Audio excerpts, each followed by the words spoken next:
Hello everyone, কেমন আছো তোমরা সবাই? আশা করছি তোমরা সকলেই অনেক অনেক ভালো আছো। আমার আরেকটি নতুন ব্লগ ভিডিওতে তোমাদের সকলকেই জানাই অনেক অনেক স্বাগত। দেখেছো আমাদের এখানকার অবস্থা পুরো কুয়াশা। আর যেহেতু আজকে আমি বাড়িতে যাবো ওই জন্য একটু সকাল সকাল উঠেছি। তো সকালে উঠেই দেখি এইরকম অবস্থা, মানে টানা সপ্তাহ 2-1 ধরে এই যে কন্টিনিউয়াসলি কুয়াশা পড়ে যাচ্ছে আর মারাত্মক পরিমাণে ঠান্ডা পড়ে গিয়েছে। মানে মাঘ মাসের লাস্টের দিকে যেরকম ওয়েদার হয় না, সেটা আমাদের এই অঘ্রাণ মাসে দিয়ে দিচ্ছে, এতটাই ঠান্ডা পড়েছে। তো যেহেতু আমরা ট্রেনে বাড়িতে যাব, তো স্টেশনে যাওয়ার জন্য আমরা টোটো নিয়েছিলাম। টোটোতে স্টেশন যেতে খুব একটা বেশি লেট হয় না, ওই 10-15 মিনিটের মতো আমাদের টাইম লাগে। তো আমরা চলে এসেছি ঘোকসারডাঙ্গা স্টেশনে। স্টেশনে ঢুকতেই দেখলাম আমাদের সাথে যাওয়ার জন্য আরও অনেক ভেড়ার পাল ওইখানে ওয়েট করছিল। তো আমার বাবা এখানে টিকিট করতে গেল, আর সাথে আমার মেয়ে দৌড়াদৌড়ি শুরু হয়ে গেছে। ও তো কিচ্ছু থেকে ভয় পায় না। ভেড়ার পালগুলো ওইখানে আছে, আমি ওকে বললাম যে দেখ বাবা, এখানে একদল ভেড়া কিন্তু দল বেঁধে শুয়ে আছে, তুই যাস না, কামড়ে দেবে। ও কিচ্ছুতে দেখে ভয় পায় না, মানে বাবাও যেমন ভূতনাথ, আমার বেটিও সেরকম একটা ভূতনাথ হয়েছে, মানে কিচ্ছু থেকে ভয় পায় না। ভয় জিনিসটা ওর ভিতরে এখনও জন্মে নেয়নি। দেখো কি অবস্থা করছে, মানে সোয়েটার টেনে হাত লম্বা, মানে ও ভেড়াগুলোকে ভয় দেখাবে। বলছে যে মা দেখো দেখো, আমি ভূত হয়ে গেছি, আমি এখন ভেড়াগুলোকে ভয় দেখিয়ে আসি। ওই যে চলে গেল ভেড়াকে ভয় দেখানোর জন্য। মানে এতটাই ও দুষ্টু, মানে কিচ্ছু দেখে ভয় পায় না।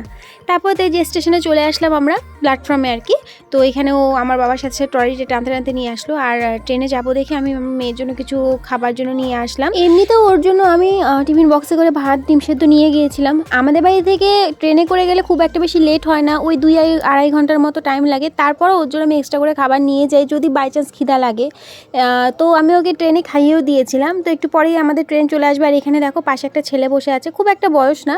তো ওর সাথে আমার মেয়ে ওকে দাদা দাদা বলে ডাকছে, দাদা কী করছো না করছো, মানে ওর সাথে আলাদাই এক বন্ডিং তৈরি করে ফেলেছে। তো ভাবলাম এখানে আমার মেয়ের সাথে একটুখানি ছোট্ট করে ভিডিও তুলে নিই। তোমরা ভিডিওটা দেখতে থাকো, কন্টিনিউয়াসলি দেখতে পাবে যে ট্রেনের মধ্যেও একটা বয়স্ক লোককে ও দাদু বানিয়ে ফেলেছে। মানে ও যেখানেই যায় ওর কোনো সম্পর্কে মানুষ বানিয়ে ফেলে। আমি তো টেনশন আছি কোন দিন কোন ছেলেকে এসে বলবে যে মা দেখো তোমার জামাই। তো আমাদের ট্রেন চলে এসেছে স্টেশনে, মানে ঢুকে পড়েছে আর কি। আমরা এখন ট্রেনে উঠবো। আর দেখতে পাচ্ছ এতটাই ঠান্ডা যে আমি জ্যাকেট পরে এসেছি। রৌদ্রও ছিল প্রচুর, তারপরেও ঠান্ডা ছিল, কুয়াশা কুয়াশা ভাবটা তখনও কমেনি। তো এই তো আমরা ট্রেনে উঠে পড়েছি। ট্রেনে উঠেই দেখলাম পুরো ট্রেনটাই ফাঁকা, মানে খুব একটা বেশি প্যাসেঞ্জার ছিল না যদিও। তো আজকে ট্রেনে যাওয়ার সময় একটা ইনসিডেন্স ঘটে গেছে, সেটা হলো গিয়ে একটা প্রেগনেন্ট বউ হয়তো স্টেশনে আসতে একটু লেট করেছে, ট্রেনটাও ছেড়ে দিয়েছিল, মানে আমাদের ট্রেনটাই। তো উনি করলো কি, দৌড়ে দৌড়ে উঠতে গিয়েছিল আর অমনি পড়ে গেছে। হয়তো উনি খুব একটা বেশি, মানে অনেকটাই বেশি চোট পেয়ে ফেলেছে, অনেকটাই হাত ছুলে গেছে দেখলাম আমরা। তো যাই হোক, তো এখানে আমার মা আবার সেই গল্পই করছিল। আর গল্প করতে করতে এই হলো আমার মার জাদুই পিটারা। তোমরা অবশ্যই কমেন্ট করে জানিও কার কার মার এরকম জাদুই পিটারা আছে। আমার মা সব মানে কৌটোগুলো খুলে খুলে দেখাচ্ছে কোনটার মধ্যে কী আছে না আছে। জানো তো আমার মা কিন্তু হার্টের পেশেন্ট। ও আমার মায়ের কিন্তু পান জর্দা খাওয়া টোটালি মানা, তারপর আমার মা শোনে না, ওইটাও আমার মার খাইতেই হবে। দিনে না হলে 3 থেকে 4 বার আমার মা পান খায়। ডক্টরে কিন্তু স্ট্রিক্টলি নিষেধ করা আছে যে পান জাতীয় কোনো জিনিস, সুপারি জাতীয় বা নেশা জাতীয় কোনো জিনিস যাতে মা না খায়, কিন্তু আমার মা খাবে, তো আবার জর্দা দিয়ে খাবে। আর এইখানে দেখো আমার মেয়ের কি সুখ, কত সুখী হইলে এরকম করে ট্রাভেলিং করা যায়। এই জন্যই আমার মেয়ে ট্রেনে যাতায়াত করতে খুব বেশি পছন্দ করে। বাসে বা কার নিয়ে গেলেও মানে খুব বেশি ক্লান্ত হয়ে পড়ে, ওই ট্রাভেলটাও নিতে পারে না, মানে ওই জার্নিটাও সহ্য হয় না, বমি করে বা ও বারবার মাথায় হাত দিয়ে বলে মা মাথা ব্যথা করছে। ওই জন্য ওর সুবিধার্থে আমরা বেশিরভাগ, মানে এই যে এইটা নিয়ে আমার 3 নম্বর বার হলো ট্রেনে যাতায়াত করা। আমি দেখলাম যে ও খুব বেশি ফ্রি থাকে আর কি, ট্রেনে যাতায়াত করলেও খুব একটা বেশি ক্লান্ত হয় না। আর তোমাদের একটু আগে বললাম না যে ট্রেনে উঠে আমার মেয়ে একজনকে দাদু বানিয়ে ফেলেছে, উনি হলো সেই লোক।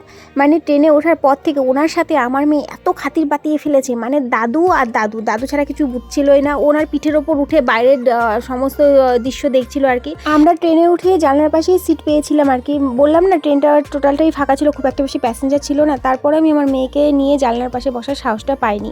তো এই তো চলে এসেছি আমাদের আলুবাড়ি স্টেশনে। টানা 2 ঘন্টা জার্নির পর আমরা নামলাম মাত্র।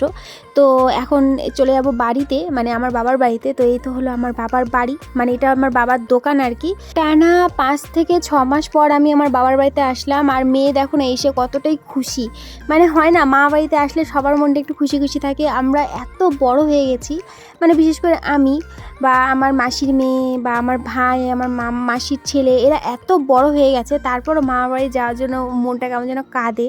তো এখন সময়ের অভাবে মামার বাড়ি খুব একটা যাওয়া হয় না, খুব অনেক দিন হয়ে গিয়েছে মামার বাড়ি গিয়েছি, প্রায় 2 থেকে 3 বছরেরও বেশি। তো আবারও যাব সময় পেলে। তো এই তো চলে এসেছি আমার বাড়িতে ঢুকে দেখলাম একটা এলিয়েন। এই এলিয়েনটাকে আমার মা বাবা ব্রিজের নিচ থেকে কুড়িয়ে এনেছিল, অনেক দয়া করে আমরা ওকে আমাদের বাড়িতে থাকতে দিয়েছি। দেখো না কি লজ্জা। তো যাই হোক, আমার এই ছোট্ট ব্লগটা এই পর্যন্তই। কেমন লাগলো অবশ্যই কমেন্টে জানিও। টাটা।